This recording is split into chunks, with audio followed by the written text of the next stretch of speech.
माता लक्ष्मी ने पूछे भगवान विष्णु से दो प्रश्न। कौन सा काम स्त्री पति से पहला करना चाहती है? कौन सी चीज स्त्री अपने पति को मरते दम तक नहीं देती? दर्शक मित्रों, आज का यह रहस्यमयी कहानी आपको बहुत कुछ सिखाकर जाने वाली है। इस कहानी से मालूम पड़ेगा कि स्त्री कौन सी चीज अपने पति को नहीं देना चाहती है और कौन सा काम वो पति से पहला करना चाहती है। दर्शक मित्रों, वैसे देखा जाए तो विवाह होने के बाद एक स्त्री पूर्ण रूप से पति को समर्पित हो जाती है।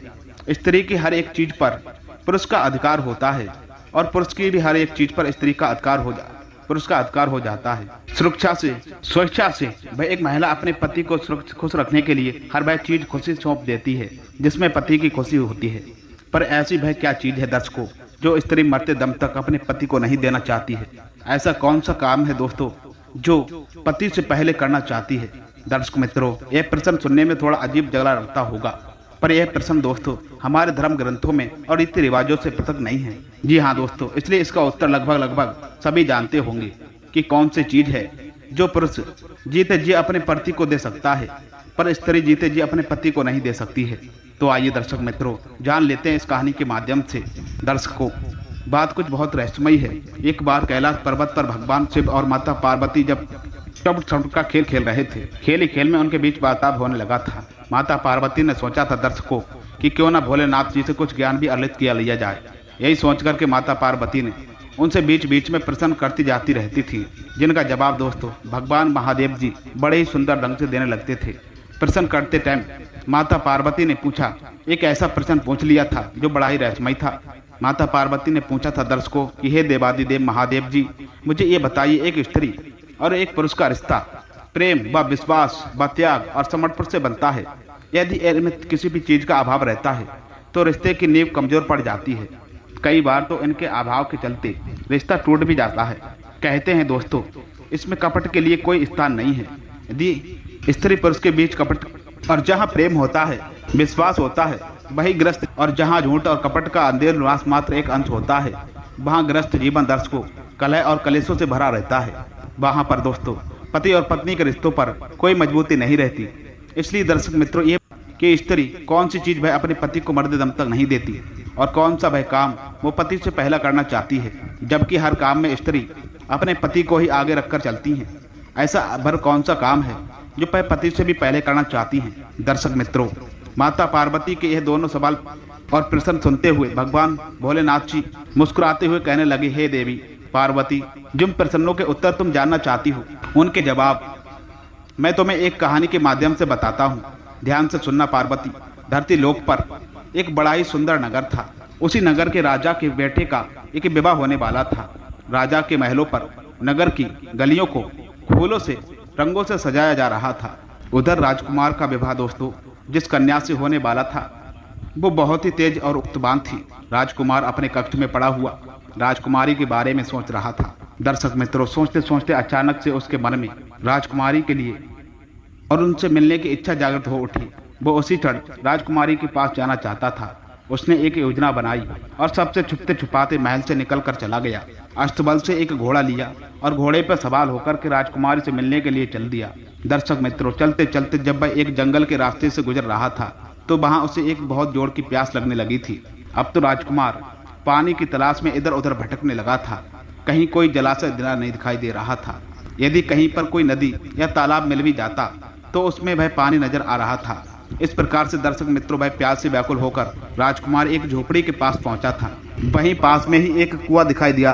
कुआं को देख करके उसने मन में कुछ उम्मीद जानने लगी, शायद उस कुएं में पानी हो।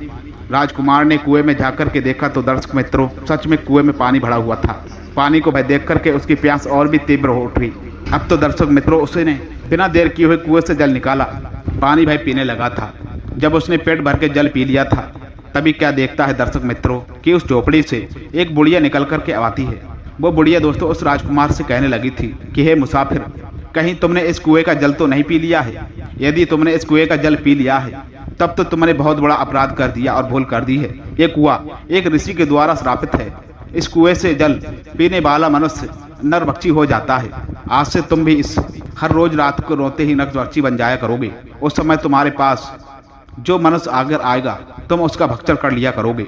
उस समय तुम ये नहीं सोचोगे, जानोगे कि ये मेरे माता हैं, ये मेरे पिता हैं। ये मेरी पत्नी है, यह मेरा पिता भाई है, ये मेरी बहन है। उस समय तुम्हारे निकट जो भी दिखाई देने वाला मनुष्य आएगा, यह पशु ऐश्वर्य पर तुम्हारा भोजन होगा। जी हाँ दर्शक मित्रों, कहते हैं कि उस बुढ़िया के मुख से साफ यह बातें सुनकर के भाई राजकुमार बड़ा दुखी होने लगा था। कहने लगा, हे माता श्री, तब तो मैंने इस कुड़िया का जल पी लिया है और भव घोर अनर्थ कर डाला है। ऐसे तो मैं न जान कितने मनुष्यों को हर रोज अपना आहार बना लूंगा, जिसमें मेरी अपने भी शामिल हो सकते हैं। दर्शक मित्रों, राजकुमार विनती कर बोलने लगा, हे माता, क्या इस शराब से मुक्त होने का कोई उपाय नहीं है? यदि नहीं है तो मैं अपने आप को ही मार डालूंगा, जिससे मैं किसी दूसरे को मार करके अपना भोजन बनाऊं। तब वह बूढ़ी माँ कहने लगती है, बेटा, सांप से मुक्त होने का उपाय तो है, यदि आप कर पाओ। राजकुमार बोलने लगा, हे माता, सांप मुक्त होने के लिए मैं काल से भी लड़ जाऊंगा, तुम बताओ तो सही। तब भाई बुढ़िया कहने लगती है, बेटा, यहाँ से कुछ मील की दूरी पर एक ऊंचा सा पहाड़ है। उस पहाड़ पर जाकर के तुम, हरे भरे पेड़ पौधे से भरा हुआ है और वह एक जंगल है। उसी पहाड़ पर तुम एक कायाकल्प नाम की बोटी है। यदि तुम उस बोटी का रस निकाल करके पी लोगे तो तुम इस भयंकर श्राप से मुक्त हो सकते हो बेटा। लेकिन इतना ध्यान रखना, रात होने के बाद तुम किसी एकांत स्थान पर जाकर के छुप जाना। यदि आप कहीं मनुष्यों की बस्ती में ठहर गए तो ना जाने तुम कितने निर्दोष मनुष्य तुम्हारा आहार बन जाएंगे। दर्शक मित्रों, राजकुमार ने कहा था, ठीक है माता, मैं इस बात को भली भांति याद रखूंगा। इतना कहने के बाद वह राजकुमार उस कायाकल्प और उस मूर्ति को प्राप्त करने के लिए चल दिया। इधर माता पार्वती, दर्शक मित्रों, भगवान शिव इस दृश्य को देख रहे थे। पार्वती कहने लगी कि हे मालिक प्रभु, कुछ समझ नहीं आ रहा है कि आप मेरे प्रश्न का उत्तर किस प्रकार से देना चाहते हो। तब भगवान शिव कहने लगे, देवी धैर्य रखना, आपको अपने प्रश्नों का जवाब इसी कहानी से प्राप्त होने वाले हैं। आप बस इस कहानी को शुरू से लेकर पूरा अंत तक ध्यान से सुनते जाइए। दर्शक मित्रों, उधर वो लड़का जो था राजकुमार, वह बहुत ही ज्यादा चिंतित होकर उस पर्वत की ओर जाता रहा था। औरती वाला पर्वत वहां पर काफी दूर था। इधर अंधेरा भी हो चुका था। राजकुमार ने सोचा था, दर्शक मित्रों, कि अब आगे का रास्ता मैं सुबह काटूंगा। सूर्य निकलने के बाद पहले मैं किसी निर्जन स्थान पर जाकर के रात अपनी गुजार लूं। यदि मैं निर्वक्षी बन गया तो मेरे द्वारा काफी निर्दोष लोगों की जान चली जाएगी। दर्शक मित्रों, राजकुमार अब राजकुमारी से मिलने का विचार तो त्याग ही चुका था, क्योंकि वह जानता था कि इस दशा में राजकुमारी से मिलना भी उसके लिए हितकर नहीं रहेगा। वह राजकुमार गांव और नगरों से बहुत काफी दूर जंगल की ओर चला गया, जहां कोई भी मार्ग नहीं था। उसने अपने आप को एक पर्वत की गुफा में दर्श को बंद कर लिया था। इधर काफी रात बीत चुकी थी। वह राजकुमार नरभक्ति के रूप में पर्वत मुक्त होने वाला ही था। तब तक दर्श को इधर मध्य राजकुमार ने जो इस गुफा में अपने आप को छुपाया हुआ था, उसी गुफा में एक बड़ा ही खूंखार भेड़िया रहा करता था। वह भेड़िया आए दिन लोगों की जान लेता रहता था। चारों तरफ से, दर्शक मित्रों, लोगों के मन में वह भेड़िया को लेकर दहशत बनी हुई थी। इधर क्या होने लगा था, जब वह राजकुमार गुफा के अंदर पहुंच गया था तो उसे एक बहुत ही भयंकर खूंखार भेड़िया गुफा के अंदर बैठा मिला। उस भेड़िए ने राजकुमार को देखा तो उसके मन में बहुत ही ज्यादा खुशी आई कि आज तो घर बैठे ही भोजन चल करके आया है। भेड़िया वह गुर्राता हुआ उस राजकुमार की ओर झपटने लगा था। वो उसे खाने ही वाला था। इतने में ही राजकुमार पर उस सांप का असर होने लगा था। पल भर में ही, दर्शक मित्रों, वह मनुष्य नरभक्षी बन गया। भेड़िए ने देखा तो दोस्तों, तो ये तो कोई मुझसे भी अधिक खूंखार जानवर है। वह एकदम से डरने लगा था और अपने आप को छुपाने के लिए जगह वहां ढूंढने लगा था। नरभक्षी राजकुमार ने भेड़िया को देखकर उसके ऊपर टूट पड़ा था और वह थोड़ी देर में वह भेड़िया को मारकर खा जाता है। दर्शक मित्रों, इस प्रकार से वह राजकुमार नरभक्षी के रूप में रात उस गुफा में गुजार दी और सुबह होते ही दोस्तों वह अपने रूप में आ गया था। राजकुमार गुफा से निकलकर आगे की राह तय करने लगा था। तभी दर्शक मित्रों, कुछ गांव के लोगों ने देखा था वहां पर कि ये नबी वक्त उस दिशा से आ रहा है जिधर वह आबदनखोर भेड़िया रहा करता है। लोगों को उसे जीवित देखकर बड़ा आश्चर्य होने लगे।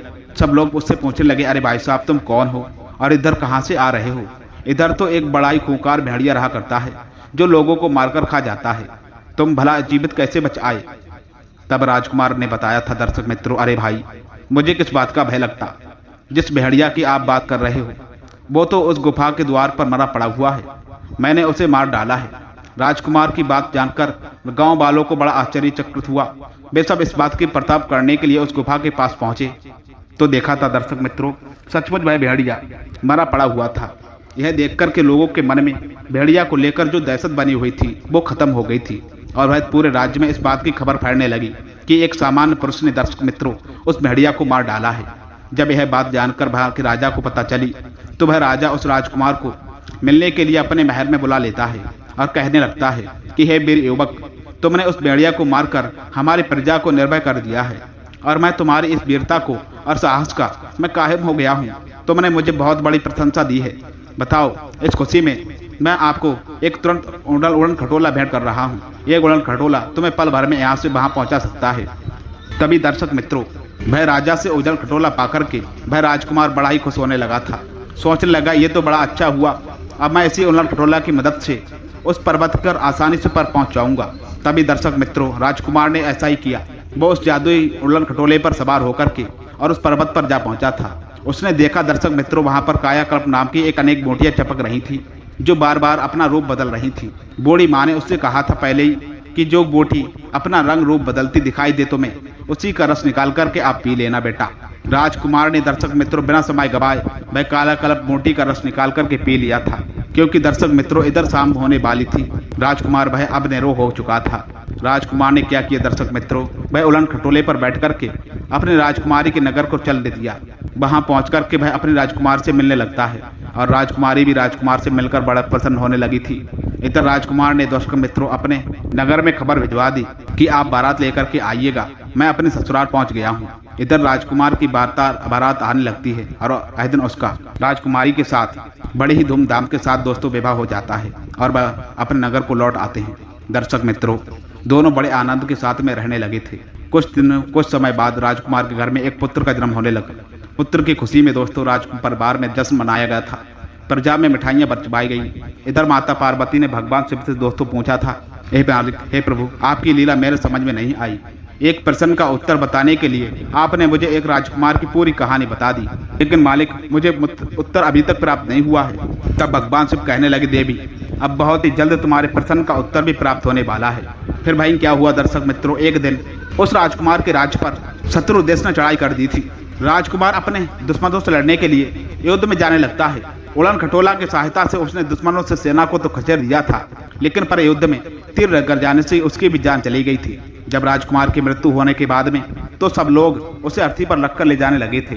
दर्शक मित्रों, उसकी पत्नी वहीं खड़ी होकर के रोती बिलखती हुई दहाड़े मार रही थी। राजकुमार के सभी परिवारिक जनक उसी कंधा दे रहे थे और उसे शमशान की ओर ले जाने लगे थे। तो भगवान शिव ने बताया कि देवी यही वो चीज है जो स्त्री अपने पति को मरते दम तक नहीं दे सकती है और पति तो स्त्री को दे सकता है। हमारे धर्म की यही परंपरा मानी गई है। पति के मरने के बाद स्त्री उसे कंधा नहीं दे सकती है और ना उसे शमशान में साथ ले जा सकता है। तुम्हारा भाई दूसरा प्रश्न था देवी कि स्त्री कौन सा वह काम पति से पहले करना चाहती है, तो इसका उत्तर बनता है कि सुहागन स्त्री एक कामना करती है कि उसकी मृत्यु उसके पति से पहले हो जाए, जिससे उसका पति उसे कंधा दे सके, उसे मुखाग्नि दे सके और उसका तरंग हो सके। और वैसे भी पति के मरने के बाद स्त्री का जीवन शून्य बन जाता है। पति के बिना उसका जीवन नहीं रहता। कहते हैं दर्शक मित्रों, पति के बिना स्त्री की कोई प्रतिपत्ति नहीं रहती। एक पुरुष के बिना स्त्री का जीवन बड़ा ही कष्टकारी रहता है। वे नारियां बड़ी भाग्यशाली होती हैं जिन्हें पति से पहले दर्शक मित्रों मृत्यु प्राप्त हो जाती है और पति के हाथों में वे अंतिम संस्कार होने का सौभाग्य प्राप्त हो जाता है। दर्शक मित्रों, ये कहानी आपको कैसी लगी है आप हमें दर्शक मित्रों कमेंट सेक्शन के माध्यम से अवश्य बताएं। मिलते हैं दर्शकों ऐसे ही फिर ज्ञानवर्धक कहानी में। तब तक के लिए आपका दिन शुभ हो और मंगलमय हो। जय श्री राधे कृष्णा। आप लोग भी कमेंट बॉक्स में लिखकर जाना, इससे दर्शक मित्रों कमेंट बॉक्स के माध्यम से आपको भगवान शिव और माता पार्वती का भी आशीर्वाद पूरा मिलेगा। तो अवश्य लिखकर जाना, जय माता पार्वती और जय भोलेनाथ। मिलते हैं साथी फिर।